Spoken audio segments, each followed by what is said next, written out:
Buenos días, hermanos. Les invito a que puedan abrir sus Biblias en el pasaje que estuvimos leyendo hace unos minutos, Éxodo capítulo 35. Éxodo capítulo 35.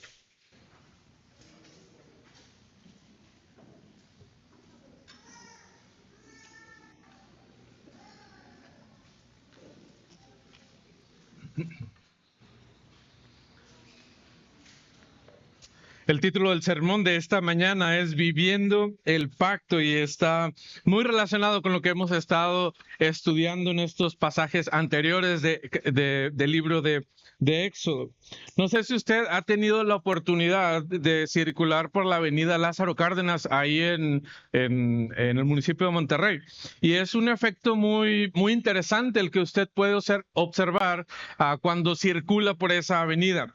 Si usted va de Guadalupe para Monterrey o para San Pedro, no recuerdo la orientación que tiene que ser, pero del lado derecho usted podrá ver que hay unas casas pintadas de una forma muy peculiar, ¿verdad? De muchos colores, como que las han pintado y es como un programa, no sé qué cosa, ¿verdad?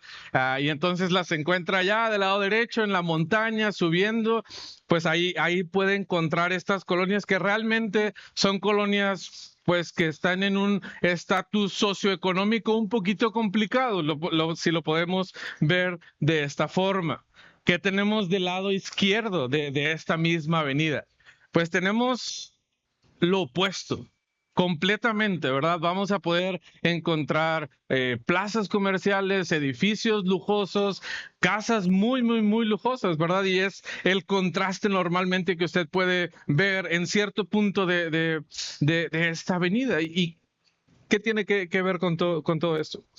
Imagina que podamos vivir nosotros de este lado de la colonia, ¿verdad? Que viviéramos ahí y no es como crítica de la persona que vive justamente en esa colonia. Pero imagines que tú vives ahí, no pueden subir carros en la mayoría de las casas que están ahí, creo que solamente hay ciertas como calles y lo demás son callejones que tienes que caminar entre escaleras y dando vueltas ahí un poquito complicado.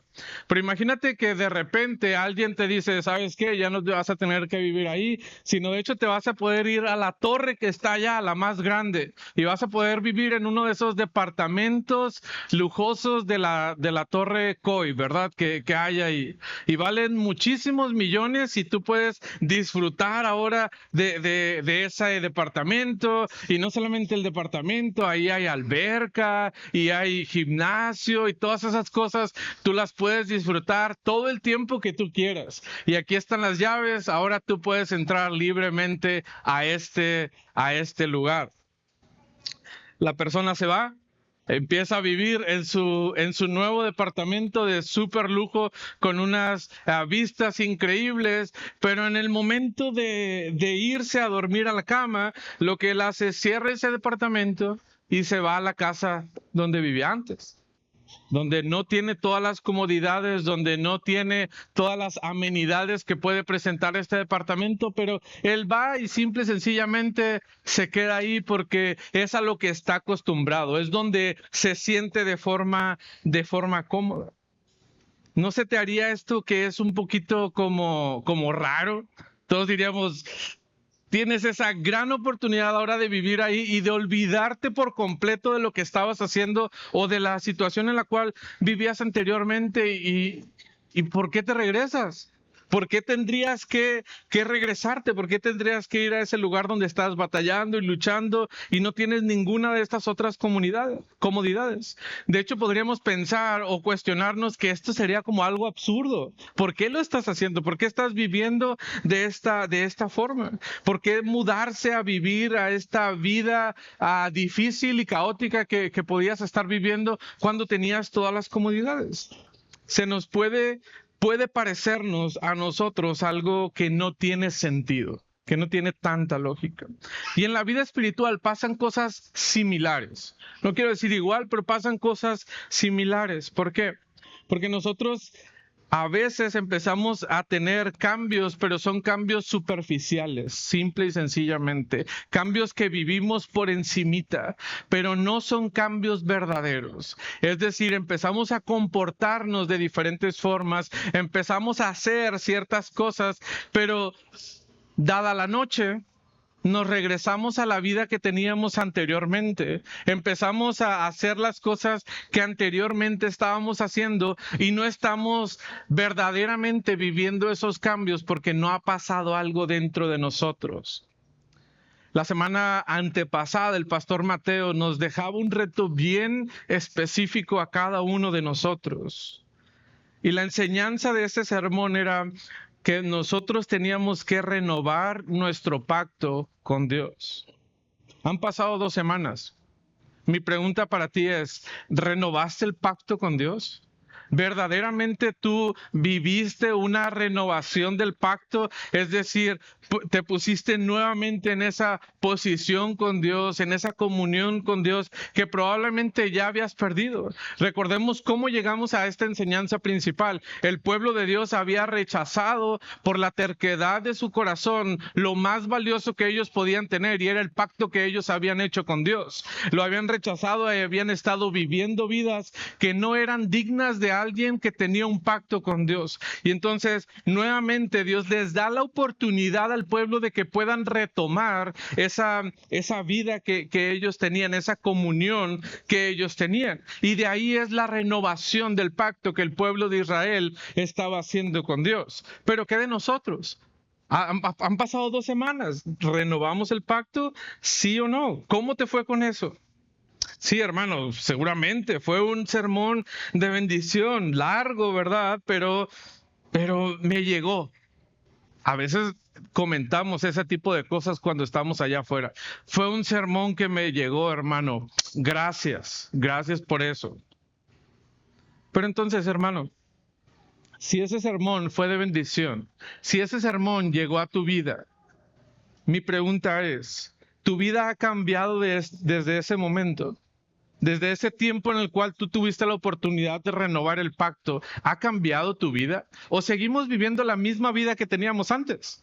Hermano, recuerda, cambios superficiales no son cambios verdaderos. Necesitamos primeramente tener ese cambio, ese encuentro con el Señor, de renovar de nuestro pacto con Dios. Y entonces habrá cambios verdaderos que no solamente durarán un día, sino que van a perdurar. Son cosas que van a estar en nuestras vidas. Y eso es a lo que vamos a ver el día de hoy en estos pasajes. La enseñanza de este sermón será: ante un pacto renovado que tú y yo hemos hecho, entrégate a Dios completamente. Si tú has renovado ese pacto con Dios, entonces debemos estar entregándonos a Dios completamente, todo lo que nosotros somos.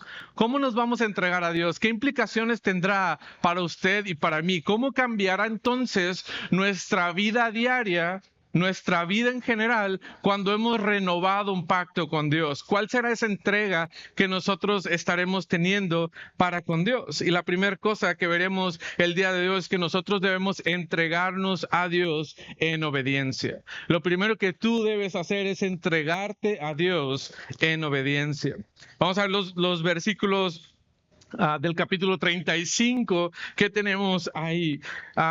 Y empieza Moisés hablando nuevamente al pueblo de las cosas que ellos tienen que hacer, cómo ellos van a comportarse. Y de aquí en adelante viene un tiempo de trabajo para el pueblo. Lo que ellos van a estar haciendo es estar trabajando. Habrá muchas cosas que ellos tendrán que hacer, pero antes de que ellos puedan empezar a trabajar, Dios quiere dar ciertas cosas que ellos tienen que acatar, cosas que ellos tendrán que obedecer a raíz de este nuevo pacto que ellos han hecho con Dios. Lo primero que tendrían que hacer entonces es dedica el día al Señor. Ellos tendrían que dedicar un día al Señor, y lo vemos en los primeros versículos del capítulo 35. La dinámica va a cambiar completamente. Y el versículo 2 nos dice que el día de reposo será santo, es decir, el pueblo deberá ahora tener un día de reposo específico, va a ser santificado, va a ser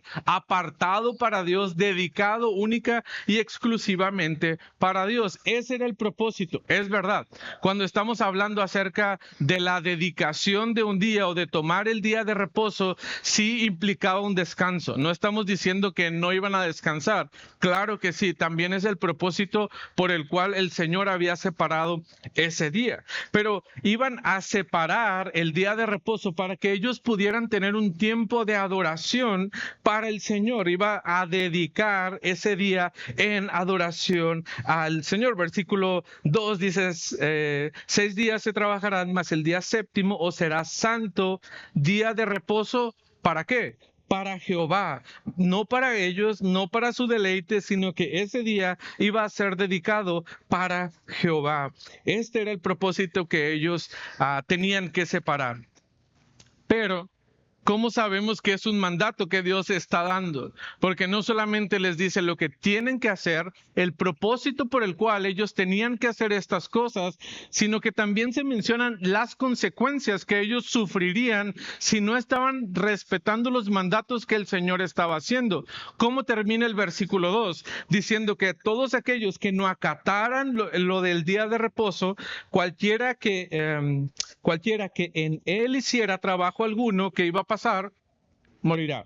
La persona que no reservara este día para el Señor, entonces tendría la consecuencia de la muerte.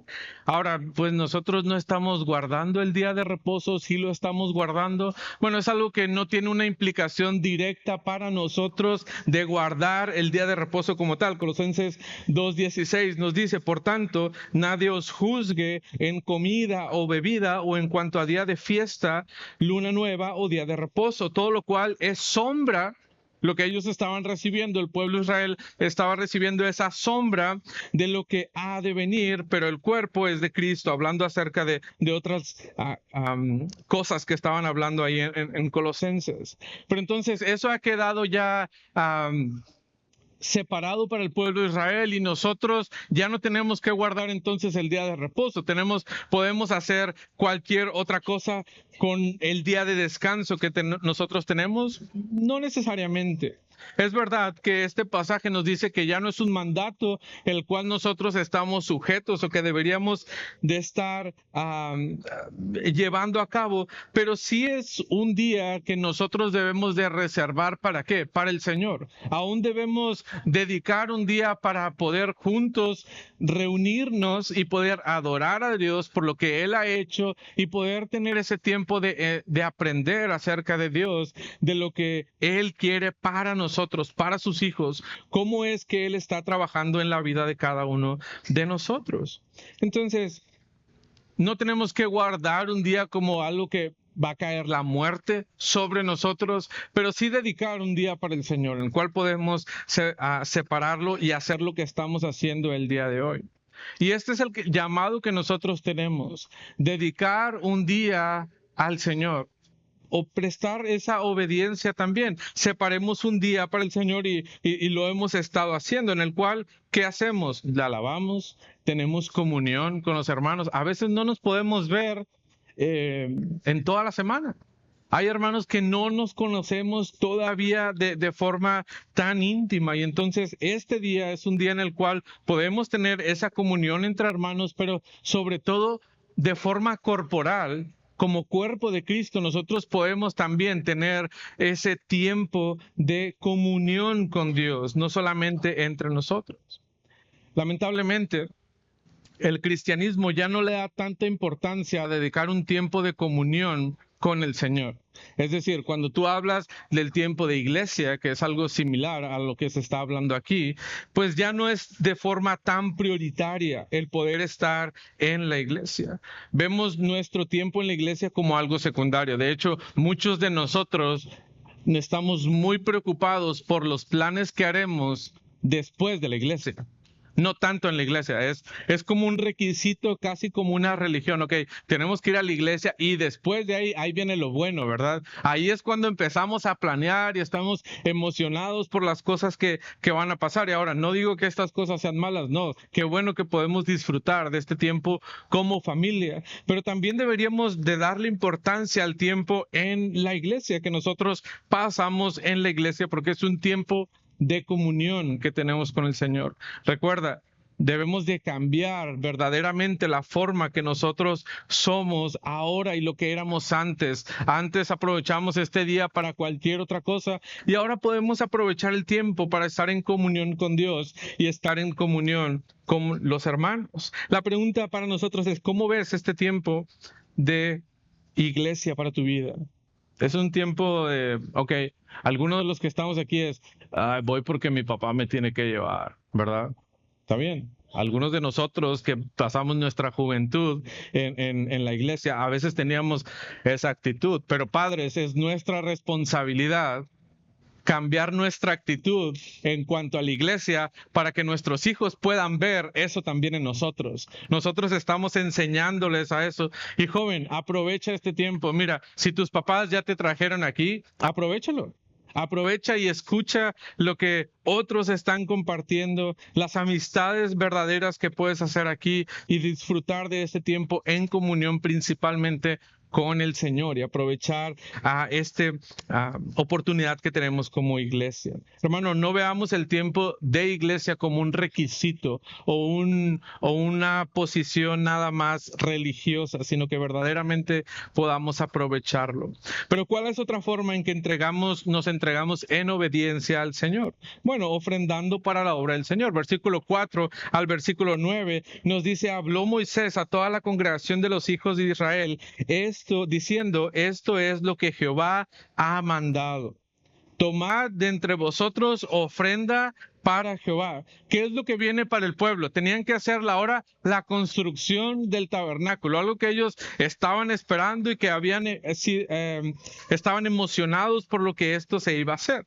Pero todavía no se construye, apenas viene esta construcción y el mandato viene directamente de Dios para su pueblo. Ellos tendrían que ofrendar estas cosas que iban a ser necesarias para el tabernáculo. ¿De dónde saldrían? Del pueblo. Tomad de entre vosotros ofrenda para Jehová, nos dice el versículo 5. Saldría todo lo necesario de ahí. No es que iban a ir y conseguir, no. El pueblo mismo iba a ofrendar, iba a dar estas cosas. ¿Qué es lo que iban a dar? Versículo 5 nos dice oro, plata, bronce, azul, púrpura, carmesí, lino fino, pelo de cabras y la lista sigue, ¿verdad? Maderas, piedras y muchas cosas. Y cuando te das cuenta de lo que el Señor estaba pidiendo para lo que se iba a hacer en el tabernáculo, puedes decir, verdaderamente era mucho lo que el pueblo tenía que dar. Y no estaba pidiendo el Señor cosas sencillas, no estaba pidiendo como baratijas, podemos pensar. Estaba pidiendo de lo mejor de los materiales que podían haber para llevar a cabo la construcción de este pueblo. Es interesante ver una aclaración que nos hace el versículo 5. ¿Cómo deberían de ser estas ofrendas? ¿Cómo el pueblo debería de llegar delante de Dios y entregar las ofrendas que ellos estaban presentando? Fíjate lo que dice el versículo, la última parte del versículo 5. Todo, ¿qué? ¿Quién iba a ser? Todo generoso de corazón lo traerá a Jehová. Las personas iban a mostrar, tenían que tener este corazón generoso con Dios, no un corazón como reservado y limitado en el cual ellos iban a decir, bueno, es que tengo tanto oro, pero es la seguridad de mi familia, entonces, o es la herencia de la familia, qué sé yo, ¿verdad? Muchas cosas que podrían pensar, pero el Señor quería un corazón generoso.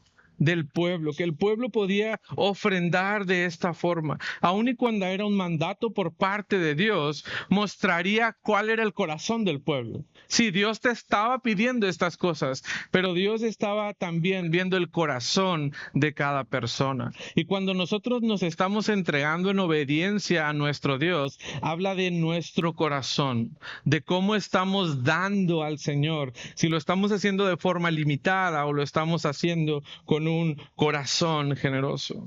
Cuando hablamos de ofrendas al Señor, hermano, ¿cómo son tus ofrendas? Vemos este mandato también para el pueblo de Israel.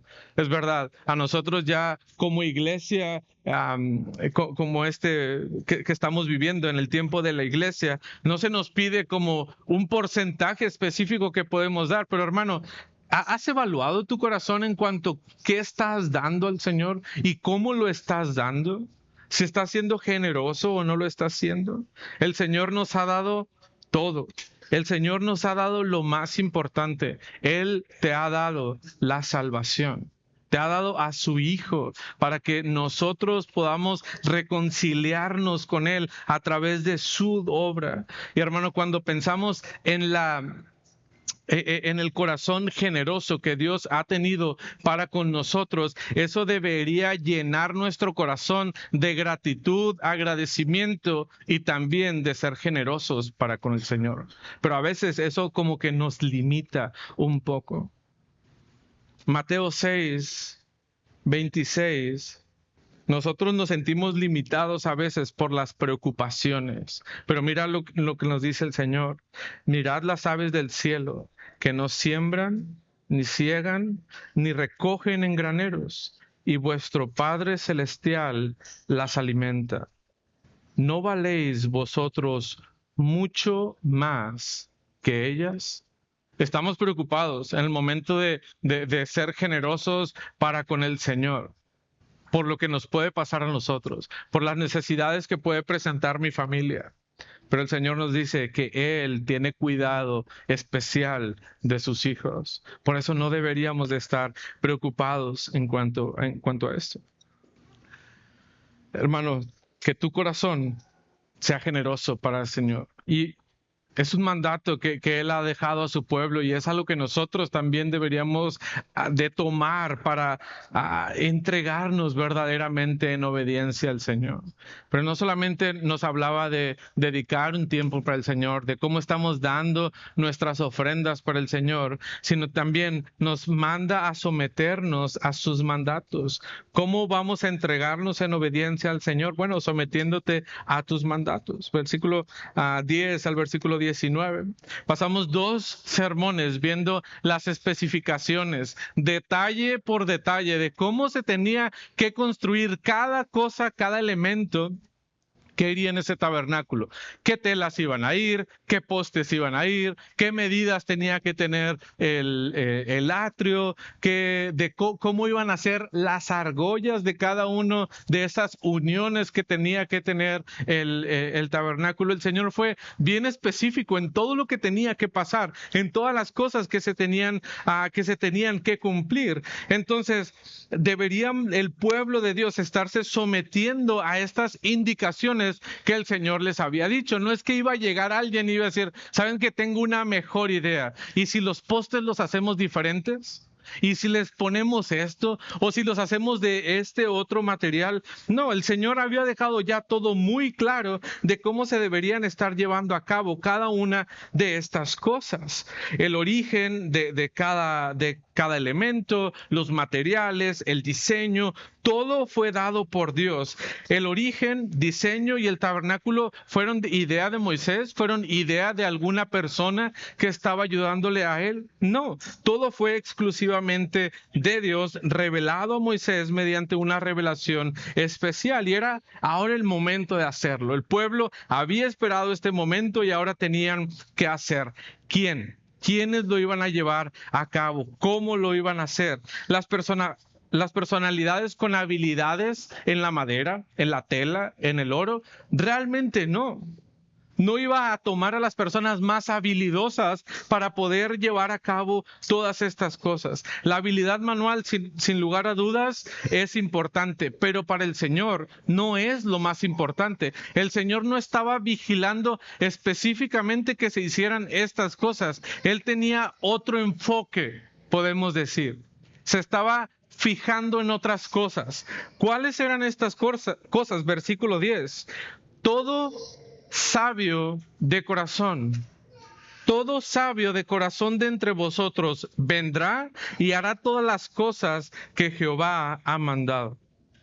Ahorita estamos hablando de la generosidad.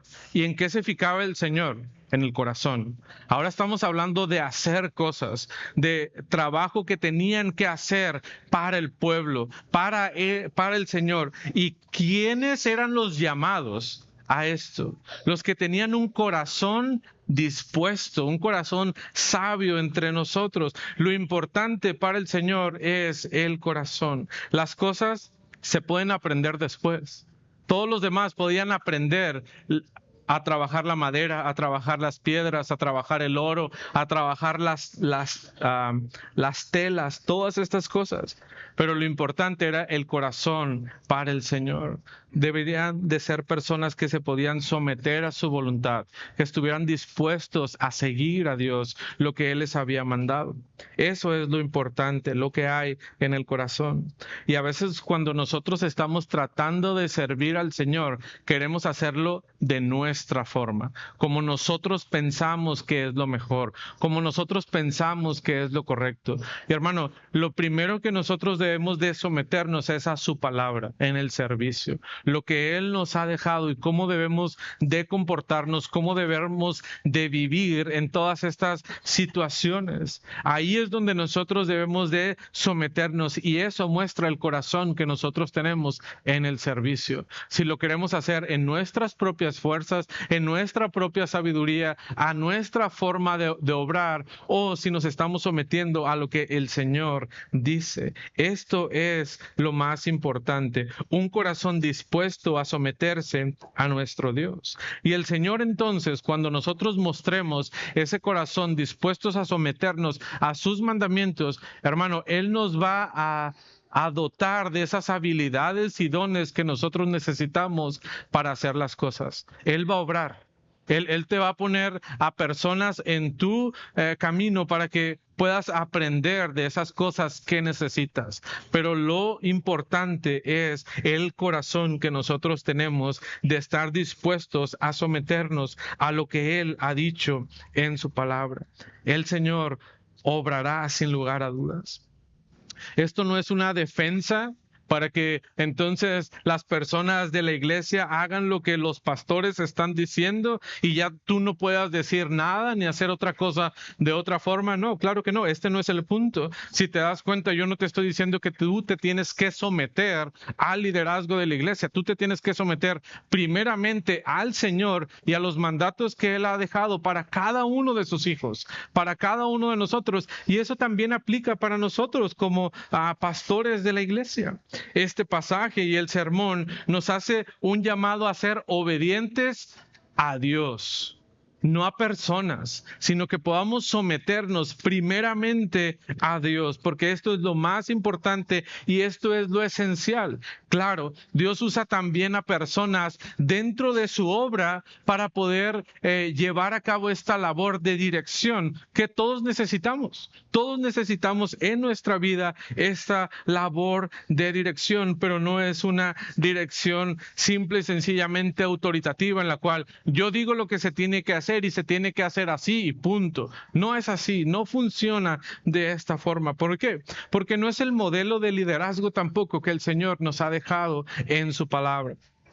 Pero ¿cómo más vamos a entregar nuestras vidas a Dios una vez que hemos hecho verdaderamente este pacto y van a ver esos cambios en el cual yo me entrego completamente al Señor? ¿Cómo será? Número 2, entrégate a Dios en generosidad.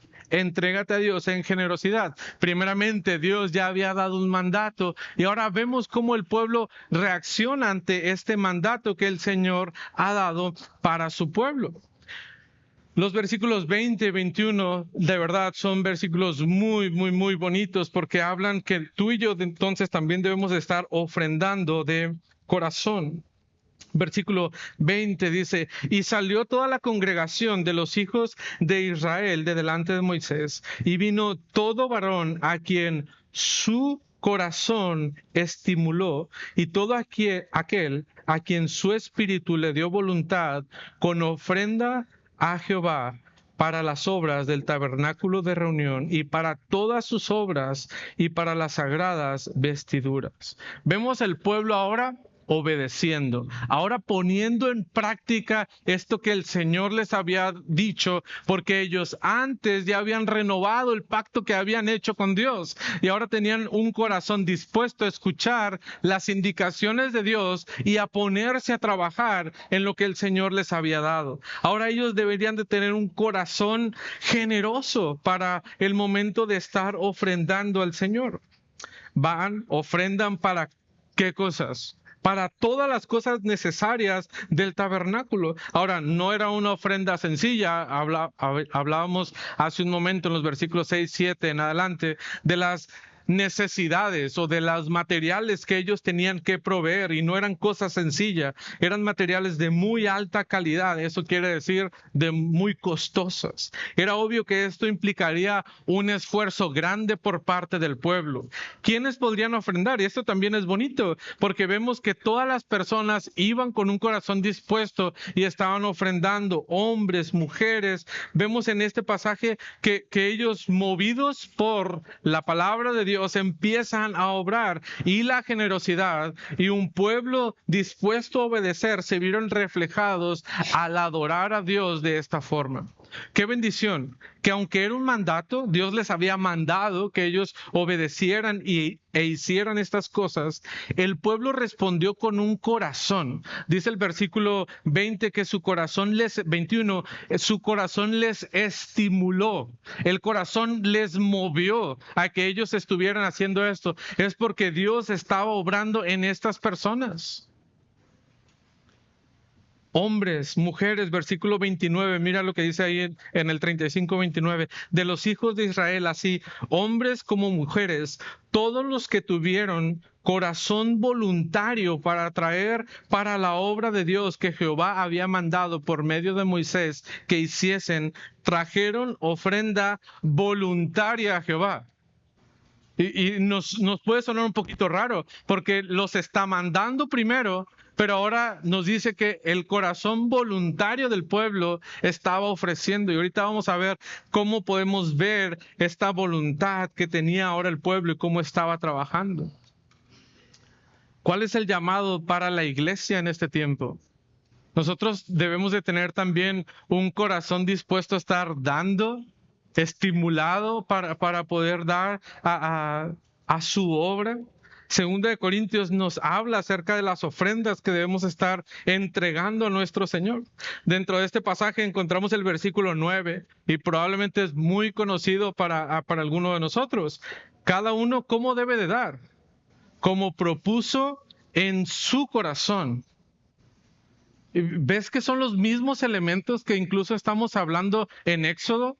Éxodo está hablando de traer ofrendas al Señor, pero de un corazón que se mueve a dar. Y según de Corintios nos está hablando exactamente lo mismo. Cada una de estas personas, cada uno de los creyentes va a ser movido a dar de su corazón, de la obra que el Señor está haciendo. Y mira las especificaciones que nos dice, oye, no lo vas a hacer con tristeza. Y no lo vas a hacer por necesidad, no lo estás haciendo como que, ay, me pesa dar lo que tengo que dar para el Señor.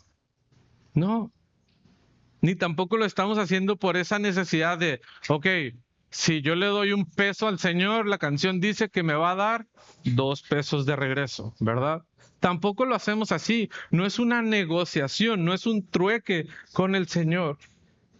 Este pasaje, el versículo 7, termina diciendo que Dios ama a los que dan con un corazón alegre, que verdaderamente saben que lo que están dando al Señor es para su obra. Un corazón transformado está dispuesto a ofrendar al Señor.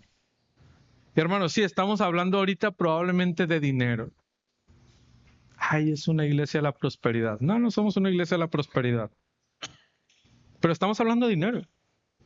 El pueblo en este punto estaba dando oro, plata, piedras preciosas, la mejor madera que había, las mejores telas que existían, las telas más caras. El pueblo las estaba trayendo y las estaba ofrendando de forma voluntaria y con un corazón agradecido para con Dios. Hermanos, si tú verdaderamente has renovado el pacto con el Señor, deberíamos estar ofrendando de corazón a Él, de forma generosa. ¿Qué tan generosos somos? O cómo, mejor dicho, cómo está nuestro corazón cuando estamos dando algo al Señor. Híjole, lo doy porque lo tengo que dar. Lo doy porque me están viendo. Lo doy porque quiero que el Señor me dé algo a mí. Hermano, no se trata de eso, se trata de un corazón que tiene la voluntad de darle al Señor de lo que Él nos ha dado. Tus ofrendas serán un reflejo de ese corazón transformado y generoso que nosotros tenemos. Pero ¿cuál es otra forma de entregarnos generosamente al Señor? Fíjate lo que dice aquí.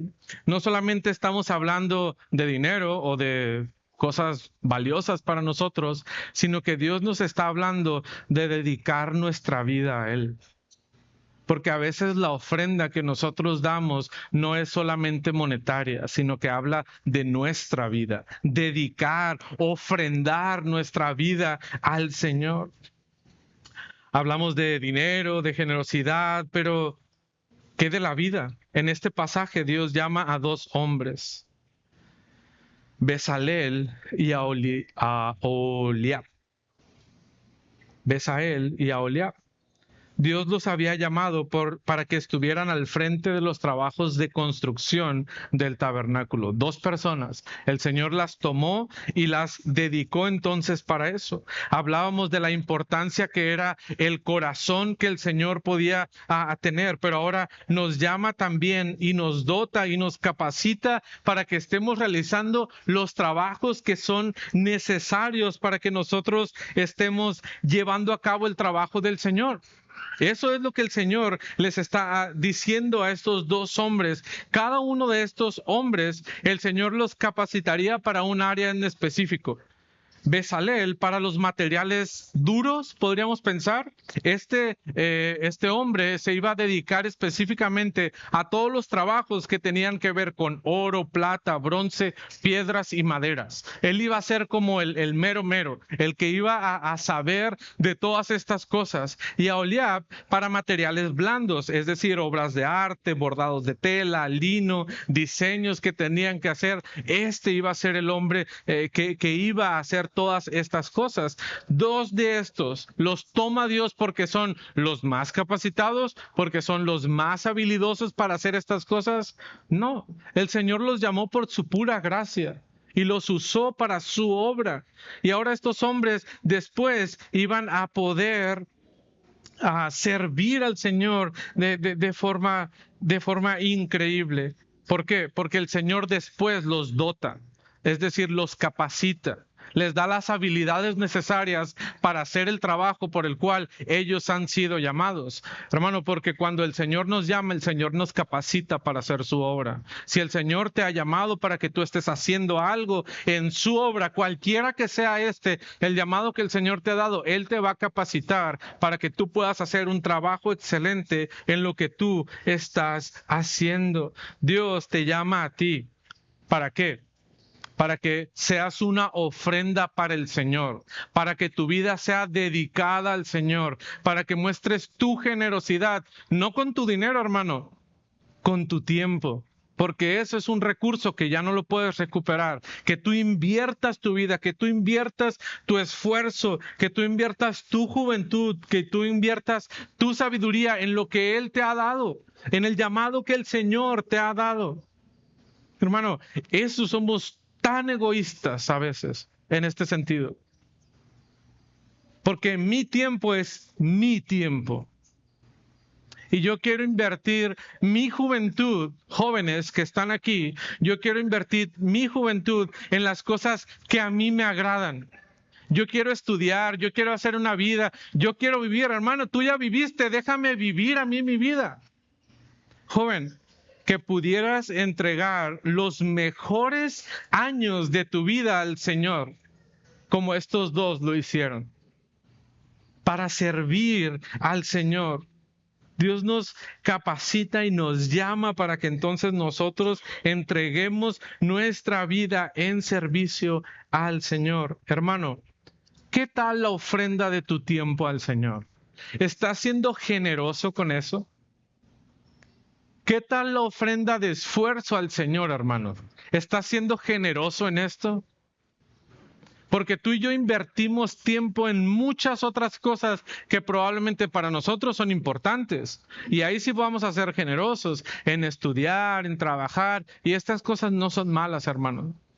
Pero ¿por qué no estás invirtiendo de forma generosa para el Señor? ¿Por qué cuando hay que servir, ahí no tenemos tiempo? Y yo entiendo, muchos tienen trabajos y está bien, muchos tienen responsabilidades en la escuela y está bien, pero debemos verdaderamente también dedicar y ser generosos en nuestro tiempo y esfuerzo para el Señor, como lo fueron estos hombres que el Señor había llamado. ¿Cómo somos nosotros? ¿Estás ofrendando verdaderamente o solo estás viendo el trabajo a lo lejos? Daniel y Abby van allá, ¿verdad? Qué bueno, que el Señor los lleve, que el Señor les provea, pero nosotros no somos generosos, pero nosotros no queremos salir a compartir con nuestros vecinos del Evangelio. Sí podemos disfrutar de otras cosas, hacer otras cosas, ahí sí salgo, pero cuando son cosas espirituales, ahí mejor me reservo, ¿verdad? Hermano, Dios quiere que te involucres en su obra. Pero para eso es necesario que tú ofrezcas también tu vida, tu tiempo, tus esfuerzos. Es necesario que la iglesia se entregue en ofrenda al Señor. ¿Cuál es otra forma de ser generosos al Señor? O de ofrendar generosamente, o de entregarnos generosamente al Señor. Ofrenda sin restricciones. Mira el problemón que tenía Moisés. Moisés, Bezalel y Aholiab estaban ya trabajando en ordenar y en repartir los recursos. Es decir, ellos se encargaban de recibir las ofrendas del pueblo, separar las cosas que ellos iban a utilizar, ver las cosas, los materiales que necesitaban para cada uno de estas cosas. ¿Y cuál es el problema que ellos se enfrentan? ¿Qué ocasionó lo que ellos estaban viviendo? El versículo 3 del capítulo 36 nos dice que mientras ellos repartían, o sea, ellos ya habían separado oro aquí, piedras acá, telas acá, necesitamos tantas telas para hacer el atrio, tantas para el tabernáculo, y ellos ya estaban haciendo cuentas y separando todos. ¿Y qué pasaba? El pueblo seguía llegando. Y seguían trayendo piedras, y seguían trayendo oro, y seguían trayendo telas. Seguían ofrendando, y seguían ofrendando, y seguían ofrendando. ¿Qué ocasionó? Versículo 4 y 5 del capítulo 36. Vinieron todos los maestros que hacían toda la obra del santuario, los que se encargaban de la tela, del oro, de las piedras, cada una de la obra que hacían. Y hablaron a Moisés diciendo, el pueblo trae mucho más de lo que se necesita para la obra que Jehová ha mandado que se haga. Ya no necesitamos oro, Moisés. Ya no necesitamos piedras, ya no necesitamos telas, ya no necesitamos madera. El pueblo sigue y sigue y sigue trayendo. Era demasiado. Moisés tiene que decir al pueblo, hey, ya no ofrenden. Ya es suficiente lo que han traído. Versículo 7 nos dice, tenían material abundante para hacer la obra. ¿Y qué pasaba? Y sobraba. Tenían el material necesario, pero todavía les sobraba mucho más material. Estos son los problemas buenos. Estos son los problemas que todos queremos tener, ¿verdad? ¿Por qué Moisés se encontraba en este problema? por el corazón del pueblo, porque ellos habían hecho un pacto con el Señor, habían renovado ese pacto con el Señor, y esto les estaba moviendo a ellos a que fueran un pueblo generoso, un pueblo que no pensaba solo en lo suyo, sino que pensaba en la obra del Señor, y que sabían y estaban conscientes de que el Señor se merecía lo mejor y se lo merecía a manos llenas. Hermanos, necesitamos nosotros también estos problemas, y no es para que yo me pueda llenar los bolsillos de dinero, para que algún líder de algún grupo o alguno de los pastores se pueda hacer rico. No es para eso, hermano. El dinero que la iglesia está juntando es para la obra del Señor, y para que otros puedan seguir haciendo la obra fuera de este lugar. Hermanos, seamos generosos con nuestras ofrendas para la obra del Señor, no para enriquecer a una persona, sino para enriquecer la obra del Señor. ¿Qué tan generosos somos nosotros cuando es tiempo de ofrendar, cuando es tiempo de dar? Hermano, ahora ya no hablemos solamente de dinero, hablemos de dinero y de nuestra vida. ¿Qué tan generosos somos? ¿O somos de los reservados? ¿Somos de los que nos gustan ver las cosas a la distancia? Allá están pasando. Qué bueno que Dios está obrando, y qué bueno que Dios está usando a otras personas. ¿Y a ti cuándo? ¿Cuándo vas a ser generoso con el Señor en este sentido? ¿Qué tan dispuesto estás de entregar tu tiempo, tu esfuerzo y tu dinero a la obra del Señor? Deberíamos, hermano, como Iglesia Bautista La Gracia, deberíamos de ser una iglesia que se distingue por entregar generosamente al Señor, que estamos dando al Señor de lo que nosotros tenemos, que podamos tener problemas de ya basta, ya no den. Pero el Señor tiene que obrar primeramente en nuestros corazones para que podamos entregarnos verdaderamente. Una vez renovado el pacto con Él, que nosotros podamos entregar nuestras vidas de forma generosa, entregar nuestras posesiones, lo que nosotros tenemos. ¿Cómo más me entrego a Dios? Hemos visto que podemos entregarnos en obediencia, en generosidad, pero también podemos entregarnos en servicio. Capítulo 36, 8, al final del capítulo 38 vemos esto. Ahora viene una sección un tanto complicada, podríamos decir, de este pasaje. Los siguientes versículos no solo nos están diciendo lo que se hizo, sino que nos dan un detalle muy claro de cómo se lleva a cabo la construcción de cada uno de los elementos del tabernáculo, cómo es la preparación, cómo se están cosiendo las telas, cómo se están haciendo todas estas cosas. Y no vamos a ver todo este pasaje, porque realmente es un pasaje muy largo.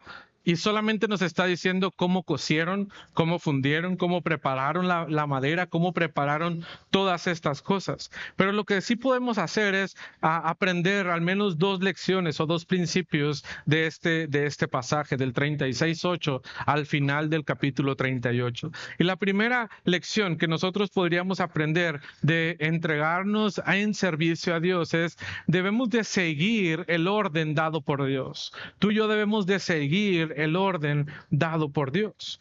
Al iniciar el versículo 8 del capítulo 36, vemos cómo empiezan a hacerse la preparación de los elementos. Ahora empieza a tomar forma cada uno de estos. Trajeron oro, pero simple y sencillamente eran pues bolas de oro, piedras así de oro, que tenían que ser trabajadas para poder hacer cada uno de los elementos que el Señor había demandado de ellos. Igualmente la madera, no traían la madera tal vez cortada, sino que traían los troncos grandes y tenían que ser preparados. Entonces, versículo 36, versículo 8 al 18, empiezan a preparar cortinas. Y luego las cortinas de lino primero. En la sección del versículo 14 al 19, empiezan a trabajar con las cortinas del pelo de cabra, y luego la madera de acacia, y luego el velo azul.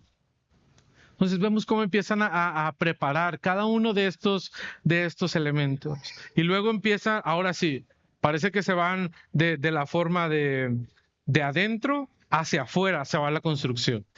Fue como un orden muy específico, que el Señor les había dado, muy claro. Los elementos que irían dentro del tabernáculo, primero empiezan a construir,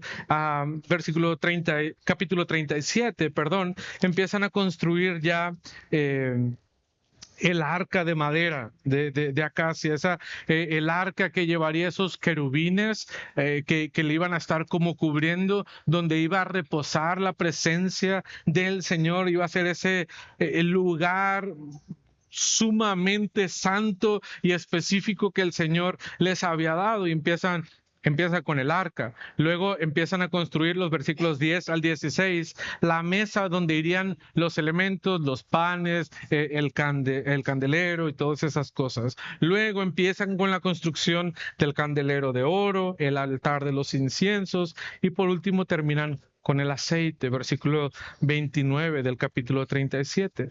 Y ves, empiezan de afuera, de los elementos más internos, y van todo lo necesario, lo estaban construyendo. Luego van los elementos fuera del tabernáculo, el altar del holocausto y la fuente de bronce, que estas eran dos cosas sumamente grandes, que lo primero que tú harías al entrar al atrio, te encontrarías con este altar y la fuente de bronce a un lado de ellos. Al final, versículos 38, capítulo 38, versículos 9 en adelante, nos empieza a hablar cómo se iba a delimitar el tabernáculo que ellos iban a construir. ¿Qué construirían al final? Las cortinas, los postes, las bases, la cortina que fungiría como una puerta para entrar al atrio. Todo esto es lo que ellos estaban construyendo. Y la construcción del tabernáculo fue algo que se llevó con un orden. No estamos diciendo que ya lo han construido, sino que están haciendo los pasos que ellos tendrían que seguir. Y en general, el orden en el servicio es un principio que encontramos recurrentemente en la Biblia. Cuando hablamos acerca de la creación, vemos que el Señor no simple y sencillamente primero hizo al hombre y luego se le ocurrió otra cosa, sino que siguió un proceso, un orden. Incluso en la construcción del tabernáculo, de la creación misma, podemos ver que tiene un orden y una lógica que ellos estaban siguiendo. Podemos ver la creación, podemos ver el arca de Noé, podemos ver el tabernáculo mismo, cómo se sigue este mismo orden, pero también la expansión del evangelio. ¿Te acuerdas cuando el Señor estaba dando a sus discípulos cómo ellos iban a hacer, cómo ellos iban a ir predicando? El Señor les dio un orden que ellos tendrían que estar siguiendo para esto. Incluso la adoración de la iglesia también es un orden. Y podemos decir entonces que cuando estamos hablando del servicio al Señor, también Él nos ha dejado o nos ha establecido un orden en el cual debemos hacer las cosas. Pero nosotros a veces queremos hacer las cosas como nosotros nos resulta más conveniente. ¿Por qué el cristiano no presentaría un servicio de esta misma forma? Si el Señor ya lo ha establecido, ¿por qué el servicio lo haríamos de forma diferente? No tenemos, por qué hacerlo así. Debemos hacer lo que el Señor nos ha dejado para que nosotros hagamos. Es verdad, hermano, hay cosas prácticas que estamos haciendo dentro de la iglesia. Y tampoco te vamos a decir, las cosas nada más se van a hacer así porque así se han hecho toda la vida. No, no estamos cerrados también a escuchar indicaciones. De hecho, la iglesia se ha visto muy beneficiada de la sabiduría de muchos de ustedes, como han presentado ideas e iniciativas para que nosotros podamos servir de una mejor forma al Señor. Y lo estamos haciendo y queremos hacerlo más. Pero también debemos de seguir el orden que el Señor ha dado en ciertas cosas muy claras y establecidas que Él nos ha dado. Pero también, no solamente debemos de seguir un orden, sino también debemos de dejarnos guiar. Déjate guiar por tus líderes en el servicio. Déjate guiar por tus líderes en el servicio. En esta obra increíble que el pueblo estaba haciendo, había una dirección clara. Recordemos que ellos específicamente tenían el llamado a hacerse cargo de las obras del templo. Y los dos hombres que ya hemos hablado, entonces tenemos a Moisés, versículo 21, nos habla acerca de Moisés como el que estaba a cargo de todas estas cosas. Estas son las cuentas del tabernáculo del testimonio, las que se hicieron por orden de Moisés, por obra de los levitas, bajo la dirección de Itamar, hijo del sacerdote Aarón. Y Bezalel, hijo de Uri, hijo de Ur, de la tribu de Judá, hizo todas las cosas que Jehová mandó a Moisés. Y con él estaba Aholiab, hijo de Ahisamac, de la tribu de Dan, artífice, diseñador y recamador en azul, púrpura, carmesí y lino fino.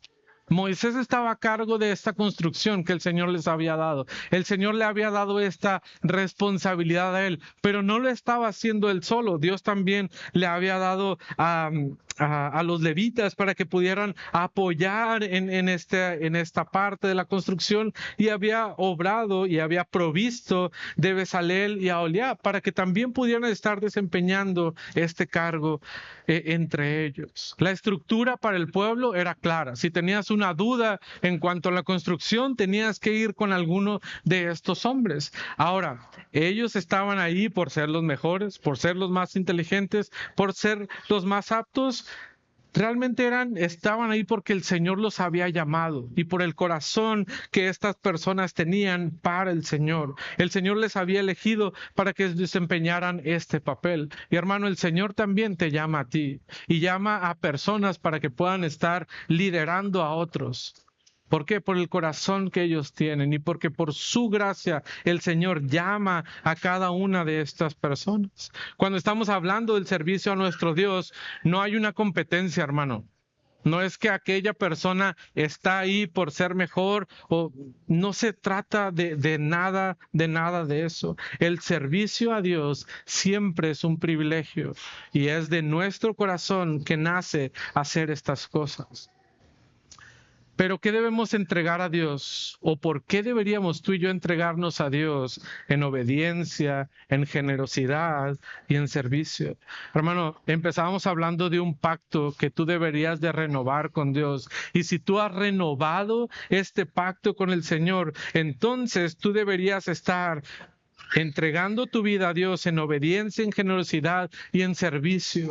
Pero hermano, hay una segunda razón por la que tú y yo deberíamos de estarlo haciendo, y es por el ejemplo que tenemos en Cristo. Porque en Cristo podemos ver un ejemplo claro de obediencia de una forma única. Juan 6:38 nos dice, porque Cristo, hablando Cristo, porque he descendido del cielo, no para hacer mi voluntad, sino la voluntad del que me envió. Cristo estaba siendo obediente al Padre en todo lo que Él le había mandado. Cristo tenía un ministerio y un llamado muy claro, muy específico que Dios le había dado, y Él estuvo dispuesto a ceder a su voluntad, a dejarla, a renunciar a su voluntad, y entonces en obediencia hacer lo que el Padre le había llevado. Hasta donde le llevó su obediencia con el Padre, hasta donde el mandato del Padre le había llevado. Filipenses 2:8, y estando en la condición de hombre, se humilló a sí mismo, Cristo,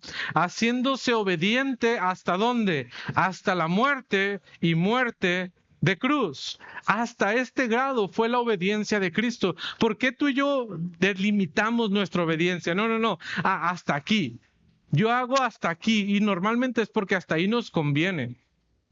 Pero la obediencia que nosotros debemos de tener hacia nuestro Señor debería de ser total, porque la obediencia de Cristo fue total en todo tiempo. Pero también, hermano, Cristo fue generoso al punto de entregarse, como veíamos hace un momento. 2 Corintios 8:9 nos dice, porque ya conocéis la gracia de nuestro Señor Jesucristo, que por amor a vosotros se hizo pobre, siendo rico, para que vosotros con su pobreza seamos que enriquecidos. Con su pobreza nosotros fuisteis enriquecidos. Hermano, Cristo fue generoso al punto de entregar su vida, de dejar su trono para venir a esta tierra a vivir, y vivir una vida que tú y yo no podíamos vivir a la perfección, pero en su obediencia al Señor, entregó esa vida para nosotros, para que tú y yo pudiéramos ahora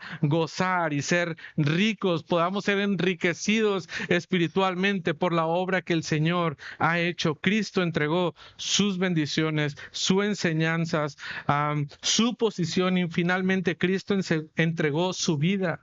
Todo esto lo hizo de forma generosa, sin límites, se entregó completamente a nosotros, pero también Cristo fue un ejemplo de servicio único. El servicio que el Señor presentó era increíble, rompía todos los moldes en todo sentido. ¿Recuerdas la escena de los discípulos y Cristo en la Santa Cena? Vemos a Cristo haciendo qué trabajo. El de lavar los pies, hermano, era el trabajo, si lo vemos de esta forma, más denigrante que alguien podía hacer en ese contexto que estaban haciendo. ¿Y quién fue el único que lo hizo? Cristo. Cristo estuvo dispuesto a servirles de esa forma a sus discípulos. Los discípulos se lo merecían. Estamos convencidos que no. Pero Cristo tenía su corazón de servicio, dispuesto a servir al Señor. Mateo 20:28, como el Hijo del Hombre no vino para ser servido, sino para servir y para dar su vida en rescate por muchos. Hermano, la obediencia, la generosidad y el servicio de Cristo siempre apuntan al Evangelio. Siempre apuntan al Evangelio. La vida de Cristo se trataba de eso, de apuntar al Evangelio. Entonces, hermano, tú y yo, ante un pacto renovado, debemos entregar nuestra vida a Dios completamente. ¿Para qué? Para apuntar a otros al Evangelio. Ese es el propósito que tú y yo tenemos. Una vez que hemos renovado el pacto con Dios, nos entregamos completamente al Señor en obediencia, en servicio y en generosidad. ¿Esto qué va a provocar? Que otros puedan ir al Evangelio, que otros puedan entonces conocer ese Dios tan grande y tan maravilloso que tenemos. Hermano, inicié haciéndote una pregunta. ¿Has renovado tu pacto con Dios? Y si tu respuesta es sí, hermano, tú deberías estar entregándote completamente a Dios. Ese es el llamado que tú tienes, hermano. Entrega tu vida a Dios para apuntar a otros al Evangelio. Terminamos con estas 3 preguntas. Primeramente, hermano, ¿estás mostrando cambios verdaderos en tu vida? ¿Estás siendo generoso, obediente y servicial para el Señor? ¿Verdaderamente lo estás haciendo? Número 2, hermano, ¿qué tan generoso eres con el Señor en tu tiempo y dinero? Dices, bueno, yo soy generoso con uno. ¿Y el otro? ¿O con ninguno? ¿Qué está pasando? Recuerda, cuando somos generosos y obedientes, eso es por un corazón dispuesto y un corazón transformado. Y número 3, tu servicio a Dios es en los términos del Señor, pues en tus propios términos. Hermano, si tú has luchado probablemente tu vida y no has podido verdaderamente entregar tu vida, no has podido verdaderamente vivir la vida que el Señor nos ha llamado, es porque probablemente necesitamos el Evangelio en nuestras vidas. Primeramente, como ese paso de salvación. Pero hermano, también necesitamos el Evangelio día tras día. Necesitamos vivir en el Evangelio para que tú y yo podamos verdaderamente entregar nuestra vida a Dios y que de esta forma otros puedan conocer de la obra que el Señor ha hecho entre nosotros. Oramos. Dios, gracias. Gracias por tu palabra. Pedimos, Dios, que podamos tener un espíritu y un corazón dispuesto a entregarnos a ti. Señor, si hay alguien entre nosotros que aún no ha hecho ese pacto contigo, si no ha dado ese paso de obediencia, de salvación, Señor, que hoy sea el día que tú puedas mover a esa persona, que tú puedas quebrantar su corazón y que pueda entregarse a Él. Pero Dios, oramos por aquellos que ya hemos dado ese paso de salvación, que tú nos has llamado, Señor, y ahora pedimos que nuestras vidas verdaderamente estén entregadas a ti. Dios, si nuestro corazón se ha ido endureciendo, si nos hemos ido alejando de ti, Señor, obra en cada uno de nosotros, que verdaderamente estemos obedeciéndote a ti, siendo generosos contigo y sirviéndote con nuestras vidas, Dios. Gracias por lo que estás haciendo entre nosotros. Confiamos que vas a obrar a través de tu palabra en nuestras vidas. En Cristo Jesús oramos. Amén.